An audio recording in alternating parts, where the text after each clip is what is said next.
That red dot we see when we look up at the night sky is no longer just a planet. Mars is the most serious long-term objective standing before humanity. This is not a curiosity-driven project. It is a planetary-scale engineering endeavor. So why Mars? Why not somewhere else? In this section, we will examine whether Mars is truly colonizable in light of scientific data. If space exploration, the future of humanity, and realistic scenarios interest you, don't forget to like the video and subscribe to the channel. The similarities between Mars and Earth are one of the strongest arguments supporting the idea of colonization. A day on Mars lasts 24 hours and 37 minutes, which is very close to the human biological rhythm. Its axial tilt is similar to Earth's, meaning it experiences seasons. It has polar regions. However, the similarities end there. Mars's atmosphere is composed of 95% carbon dioxide, and its surface pressure is about 1% of Earth's. The average temperature is -60 degrees Celsius. Because it lacks a global magnetic field, the surface is exposed to intense cosmic and solar radiation. Under these conditions, survival without protective systems would not be possible even for a few minutes. Geologically, Mars is a striking planet.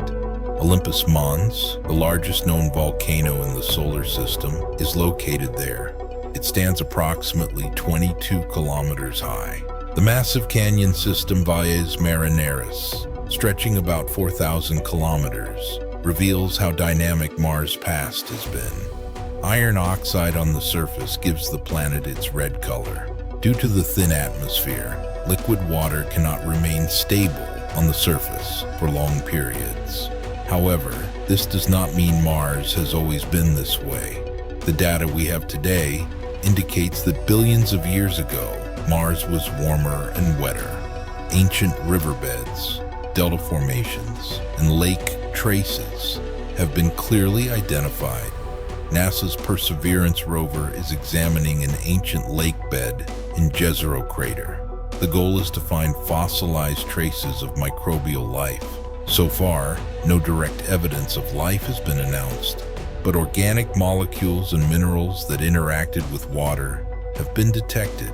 These findings suggest that life, at least at the microbial level, may once have begun on Mars. Reaching Mars alone is not enough. The real question is this: where will the first colony be established, and how will it survive? The Martian surface is not uniform. Not every region is equally safe, productive, or sustainable. The right location will determine the fate of the colony. The regions scientists focus on generally fall into two categories: areas near the equator and the polar regions. The equatorial zones receive more sunlight, and temperature fluctuations are relatively more manageable. This provides an advantage in terms of energy production. However, most of the accessible water ice is concentrated near the poles. Water is critical, not only for drinking, but also for oxygen production and fuel generation. For this reason, some scenarios prioritize regions close to subsurface ice reserves. Another strong candidate is lava tubes. Massive underground voids formed by past volcanic activity have been detected on Mars. These natural tunnels may offer significantly lower radiation levels compared to the surface and provide natural protection against micrometeorite impacts. Volcanic regions around Olympus Mons are particularly noteworthy in this regard. Instead of building a base on the surface, settling underground could substantially reduce radiation risk. So how will structures be built? Transporting tons of construction materials from Earth to Mars is not economically sustainable. The solution is to use Martian soil, regolith. Regolith consists of fine dust, broken rock, and mineral fragments. Experiments have shown that when mixed with binding agents, this material can produce concrete-like, durable structures. Methods such as microwave sintering can even melt regolith directly into solid blocks.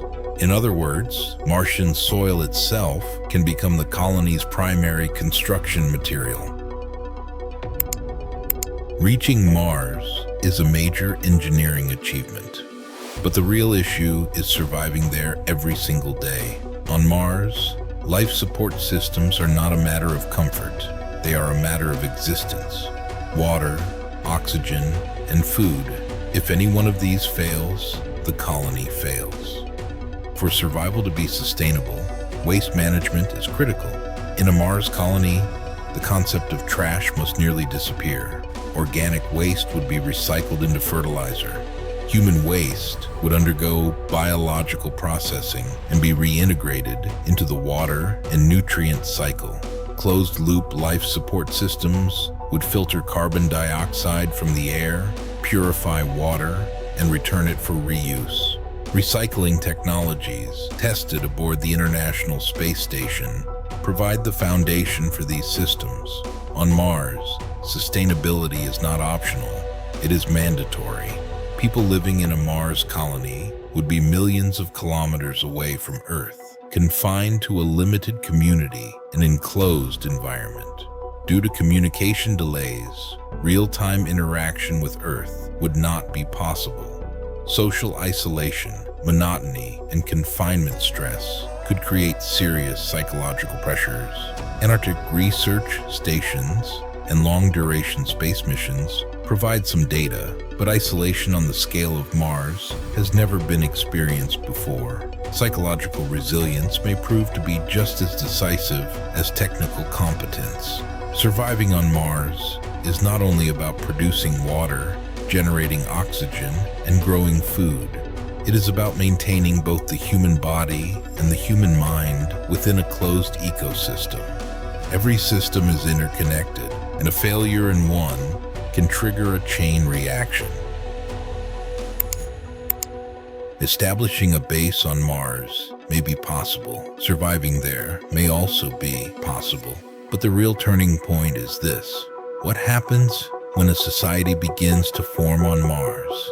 A colony is not just a collection of technical systems. Once economy, law, culture, birth, death, production, and decision-making mechanisms come into play, we are no longer talking about a settlement. We are talking about a civilization.